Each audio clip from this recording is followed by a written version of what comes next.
today I am making rhubarb and blackberry pie. We went and did some picking, and we came up short to do a whole rhubarb or short to do a whole blackberry pie. I didn't want to make jam with it or freeze it, and really been wanting some pie. So I'm going to show you how to do a homemade double crust pie, and the crust recipe I'm using is from my Better Homes and Gardens cookbook, and I've had this since I first moved from my parents' house, and it's a pretty simple recipe, so I'm going to show you while I mix it.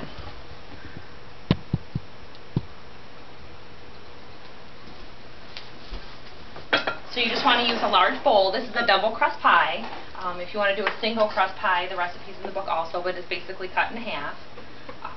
We have 2 cups of flour, and you can sift your flour with a sifter. I like to just use my wire whisk to simplify things.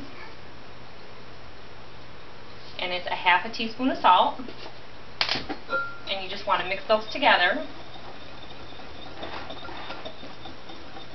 And with the whisk, it fluffs up and separates the flour just like a sifter does. And short of little plastic ones or very expensive ones at Williams-Sonoma, they're not real easy to find anymore. So when my old one got too old to operate properly, I just switched to using this method.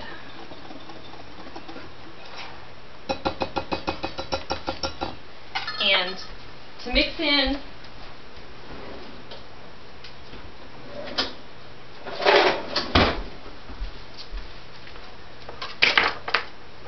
in your shortening, it's 2/3 cup of shortening. I'm using the butter flavor Crisco. Plain Crisco or a store brand would work fine. I hadn't used butter flavor Crisco in a very long time because I'd been using store brands. My last pie was with the butter flavor Crisco, and it just was really good, so we're going to stick to that for a while. Maybe in something like cookies that require shortening, you wouldn't want the butter flavor Crisco because you wouldn't want the butter flavor to overpower the flavor of your cookies. So we're using a pastry cutter. This is just a simple pastry cutter from a department store, and what you're doing is chopping it in so that your flour and your shortening is combined. This is the biggest trick about making homemade pie crust. For years I only used box pie crust that you only had to add water, Bisquick, anything like that, because I didn't have this tool, and no matter what I tried, I could not have a successful pie crust. So you just want to keep cutting this in until it's all broken down to about the size of small peas.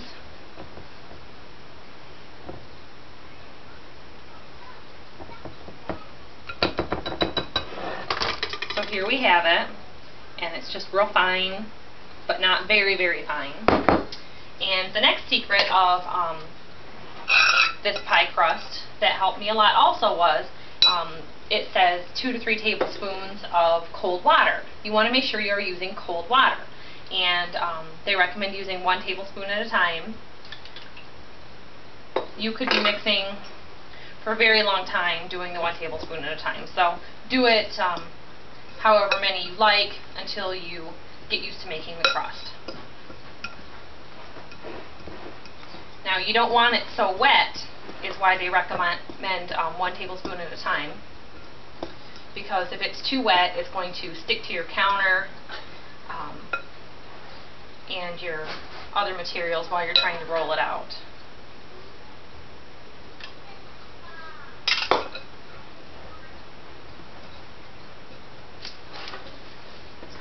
So on a double crust, it actually says 6 to 7 tablespoons of cold water. So we're at 4.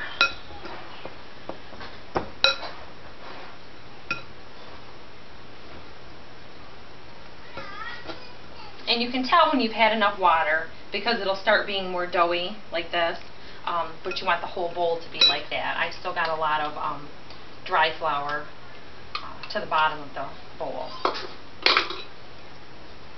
And I prefer to mix with a fork. You could use whatever method you liked. I just found with the spoon, it tended to clump up on the spoon, and then I wasn't getting a light crust.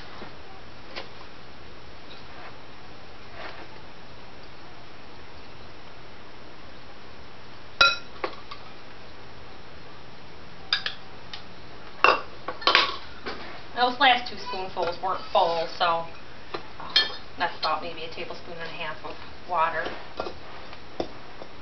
But it's looking about ready. And this is a double pie crust, so before you roll it out, you're going to want to form it into 2 balls for your top crust and your bottom crust. I am using a deep dish pie plate. It's a 9-inch. So when you make a 9-inch pie crust, you can roll it out if you have a measuring mat to about 10 inches and roll your top out a little bit smaller because it doesn't have to set down into the plate. Now see, when I'm making my balls, they're kind of crumbly, and I'll show you what I mean. I've got a lot of dry flour down here at the bottom. So what I'm going to do is I'm going to bust my balls up, and I'm going to add just a little bit more water.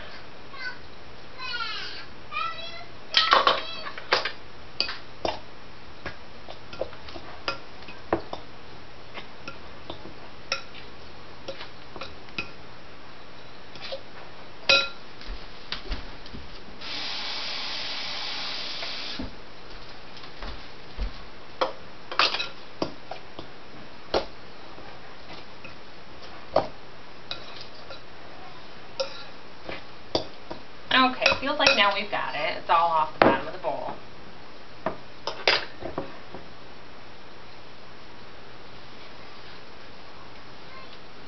So like I was saying, I tend to do one ball a little bit smaller than the other for your top crust and your bottom crust. Or if you prefer to do a crumble top, then you could be using this double crust recipe for making 2 bottom crusts. I'm just rolling this in the bowl to clean out everything that's left in it. When I watch cooking shows, it's incredible to me how much they leave in their bowls or in like their measuring cups as they're rolling it out. So to roll out the crust, this is a handy measuring mat that I picked up long ago from a yard sale, and you can roll your dough directly out onto it.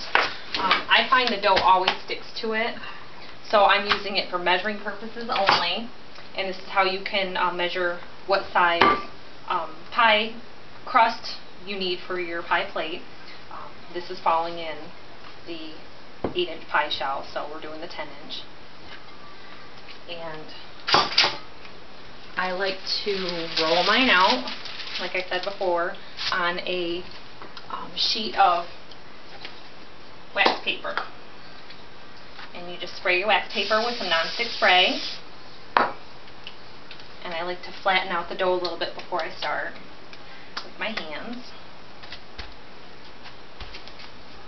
And then you have a second piece of wax paper. Spray it also. And that helps it to not stick to the wax paper. You can use your wax paper for more than one rolling.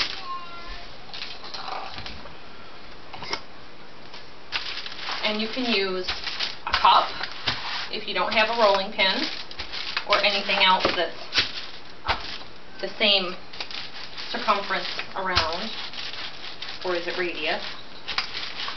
And you just change your direction while you're rolling. And the thing about rolling it out on wax paper counter, you see it kind of shifts around a little bit.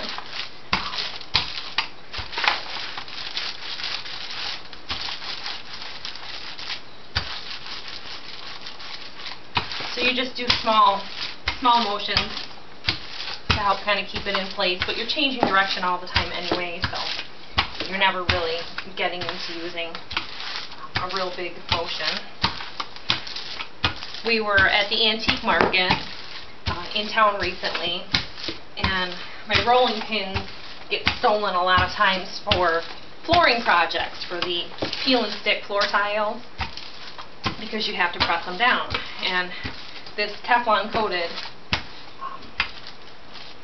rolling pin has been getting a little bit beat from that. And when I first got the rolling pin, I thought the Teflon coating would be really good. But with any Teflon coating, it breaks down over time. And so the antique market had some wooden rolling pins, and it didn't matter to me, you know, about being antique or anything, but they were only $10. So I priced them at the store, and a new wooden one was anywhere from $15 to maybe $40 at like Walmart or Target. So I'm heading back to the antique market. I suggest going without the kids because they don't understand about the vintage toys that are there not being played with. Now I'm just going to check that out to see if it's the right size. And as you can see, here's my pie plate and here's my pie crust. Because it sinks down in it, I'm actually going to make it just a little bit bigger so that it goes over the edge. I'm doing a double crust pie. You want to make sure that you can connect your top crust and your bottom crust with the fold over and pressing together. And you don't want to roll it too thin, because then it's just going to stick to everything when you're trying to disconnect it from the wax paper. So here you can see it's a little bit thin on this edge. So you just peel that away. And then what you're going to do is lift that up and invert it onto your pie plate. Get it to where you want it, so that it's symmetrical around the edges, and then just lift off your wax paper. This is essentially what the Pillsbury refrigerated dough is, and I had found with trying that you know, a lot of times you want to just start right in using something, that it had to be warmed to room temperature before I could use it anyway. And I found it to be very, very thin. And for these heavy pies like rhubarb, it was just a little too delicate of a crust. So that's when I learned to make my own crust. So here we have that setting in. And you can trim it around the edges just with a knife so that it's even with the pie plate. You don't want any big sections, you know, hanging over, because then you're going to have a really thick, undesirable crust in that section. I like to fold my crust under. You can also fold it over, whichever is better for you. It doesn't really matter. Over seems to work a little bit better with a very liquid pie because it encourages the juice to flow back into the pie instead of out onto your pie or your oven. So here I've got some rhubarb already cut. This is about 2 cups. The recipe calls for 4 cups of fruit. The rhubarb does cook down quite a bit. So I just want to show you, this is a rhubarb stalk. It looks like celery. There's green and red rhubarb. This is considered red because it's red at the bottom instead of green all the way through. I found the green rhubarb was a little bit more bitter, so I tend to add a little more sugar to the recipe if I use green. We're mixing rhubarb and blackberry together today. So I'm just chopping these into about 1/2-inch pieces. And I've already pre-washed this. You can use frozen fruit or fresh fruit. If you have anybody who has rhubarb who's not using it, you can harvest it and then cut it into chunks like this by hand or with your food processor. Here I've got my blackberries. They were picked yesterday and washed.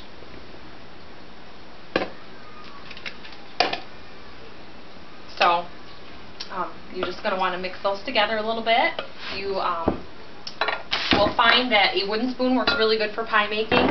The recipe calls for 3/4 cup of sugar because it's for the rhubarb recipe, but blackberries I tend to find a little bit more bitter than like if you made a rhubarb strawberry pie. So I'm using 1 cup of sugar. And you also want to add a 1/4 cup of flour, and that will help thicken it while it bakes. You just want to stir those all together so that all the fruit is coated. If you forget the flour, you're going to have a really soupy pie. My mom a lot of times would use cornstarch, or half cornstarch and half flour. You could use whatever you prefer. Growing up, we had pies all the time, like 3 or 4 times a week.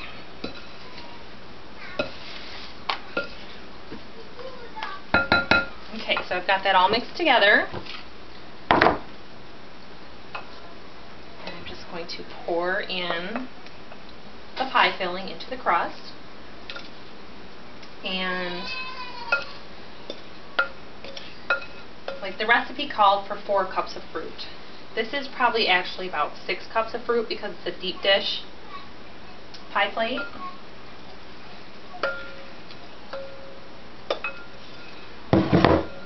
So at this point you could add your crumble top. That recipe is also in the cookbook. I am doing a double crust pie. I want to give this wax another shot of nonstick spray. Again, I'm flattening out. And you can roll your crust at the same time. I prefer to kind of do things and move it out of my way. So you can do whatever works best for you.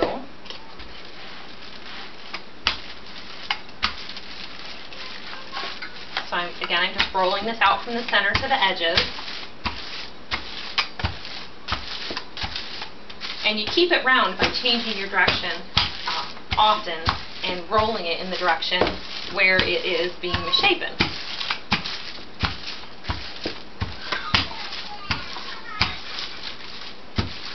Now I know in my previous videos for making pies, they're in 1 parts and 2 parts, like 1 of 3 movies.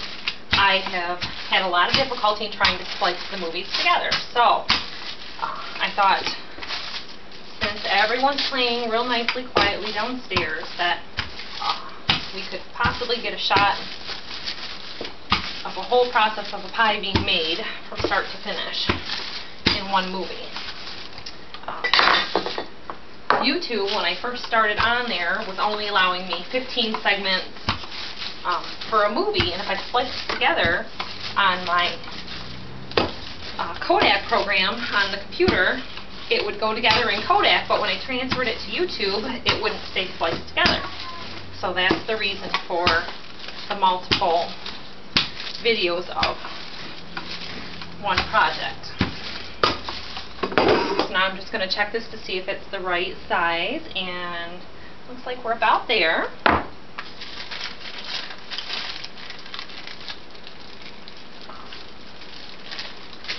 A nice little neat trick that I was taught by my mom to keep the 2 crusts sealed together is to wet the edges of your lower crust so that they'll bond together and you won't have so much seepage.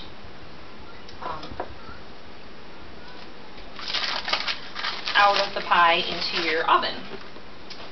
You can use tin foil in the bottom of your oven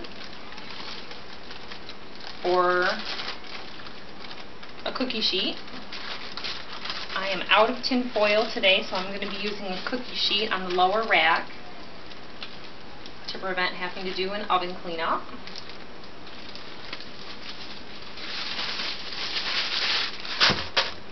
And then here you can trim off any excess that you have,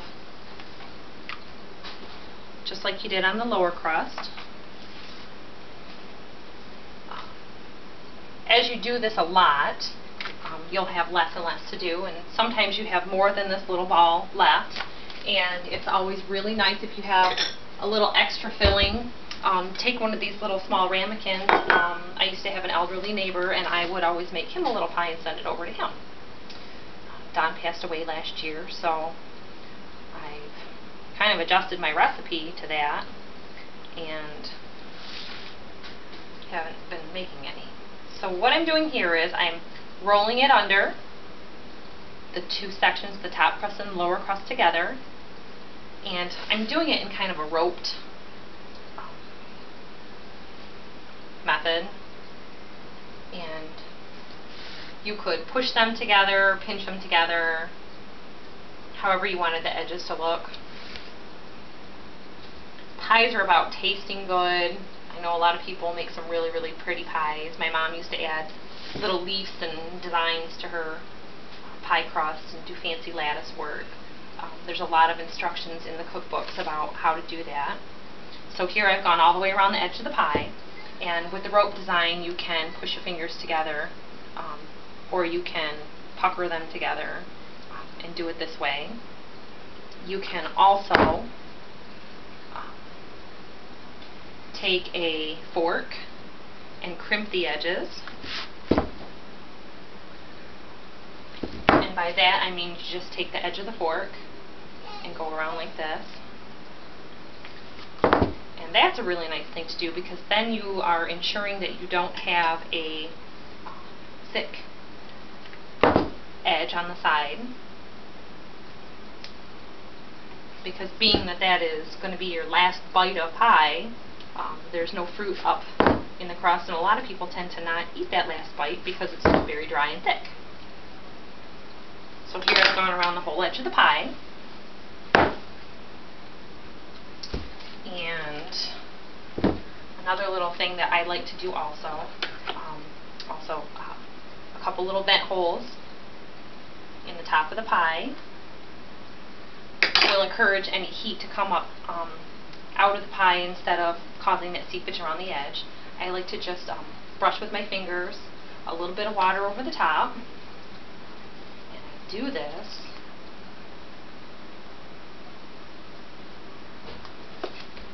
so that I can sprinkle a little bit of sugar on the top crust, and the water makes it stick. You don't want to do it too heavy.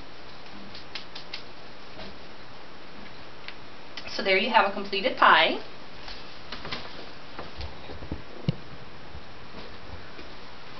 I'm going to just set this right on top of this cookie sheet. And this I have, it's called the Perfect Pie Crust Shield. You can get these, I got this through like Betty Crocker online with some Betty Crocker points that are on your packages that you get from other things. And this has got cutouts on the sides for your pie crust handle, and you just put this over the edge of the pie.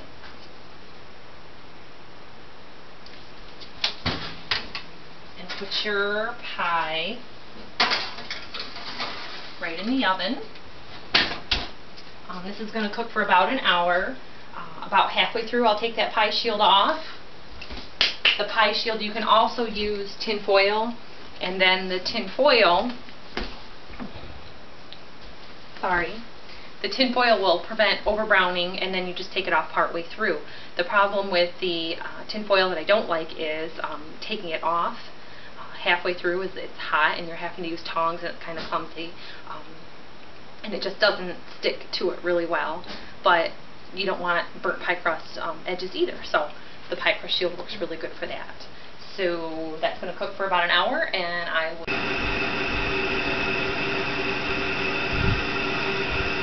Okay, so the timer went off on the pie. It's suggested that you use a wire rack to cool your pie on. However, I peeked at the pie, and it is bubbling over a little bit, so I'm putting that square rack on a cookie sheet. And you're going to want to transfer the pie from the hot cookie sheet so that it doesn't keep cooking, and you can see that we've got some bubbling of the pie filling. So we're just going to transfer that over so that it cools. And just remember to shut your oven off. It's around 1 o'clock, and we're going to have this with our dessert for dinner tonight, so it'll be plenty cool by then, but I would suggest letting it cool for an hour or two because the filling is going to be pretty hot. It's really good a la mode with vanilla ice cream, and you can also just put whipped cream on top on each slice as you serve it, or plain is really, really nice also. So enjoy your pie!